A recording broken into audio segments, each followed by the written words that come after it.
नित्य स्वामी दर्शन 30 डिसेंबर. श्री गणेशाय नमः. श्री गुरुदेव दत्त. चैत्र वद्य चतुर्दशीची पहाट उमलली. वडाच्या झाडाखाली जमा झालेली हजारो भक्त मंडळी स्वामी नामात दंग झाली होती. प्रत्येकाच्या मुखात स्वामींच्या आठवणी होत्या. स्वामी लीलांनी प्रत्येक भक्तांभोवती फेर धरला होता.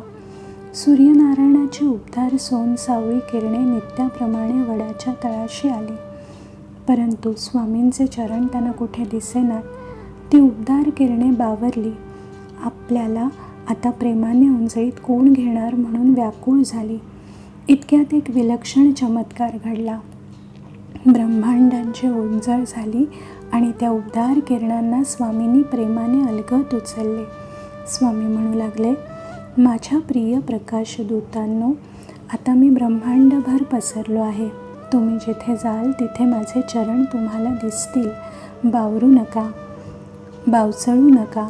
मी सर्वत्र आहे. तुमचा पिता जसा ब्रह्मांड व्यापी आहे तसा मी पुन्हा ब्रह्मांड व्यापी झालो. पित्याचे घर सोडून तुम्ही खाली उतरता. माझी ही ओंजळ तुमचे माहेर आहे एवढे लक्षात ठेवा.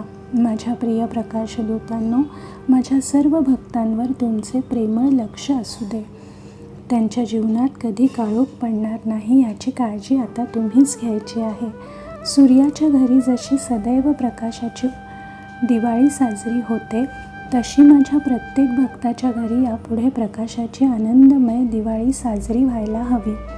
प्रकाशदूतांनो, माझी तुम्हाला विनंती आहे की माझ्या प्रत्येक भक्तांच्या अंतःकरणात तुम्ही प्रवेश करा आणि माझे अस्तित्व ब्रह्मांडव्यापी आहे ह्याची जाणीव त्यांना नित्य करून द्या.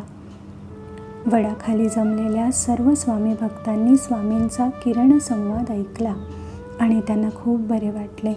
स्वामी गेलेले नाहीत तर ते सदैव आपल्याबरोबर वावरत आहेत ह्याची त्यांना जाणीव झाली. स्वामींचा घनगंभीर तरीही अमृत भरला स्वर त्यांच्या कानावर पडला होता. सर्वांनी वडाला प्रदक्षिणा घातली. मोठा फेर धरून स्वामींचे नाम घुमवले.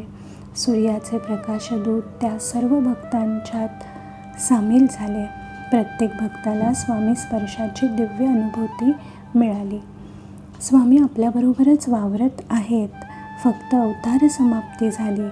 मानवी देहात त्यांचे नित्याचे दर्शन झाले नाही तरी त्यांचा अदृश्य सहवास आपल्याला कायम मिळणार आहे.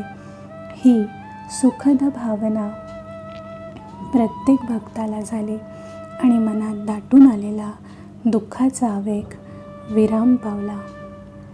दिगंबरा दिगंबरा श्रीपादवल्लभ दिगंबरा. श्री गुरुदेव दत्त. श्री गुरुदेव दत्त. श्री गुरुदेव दत्त.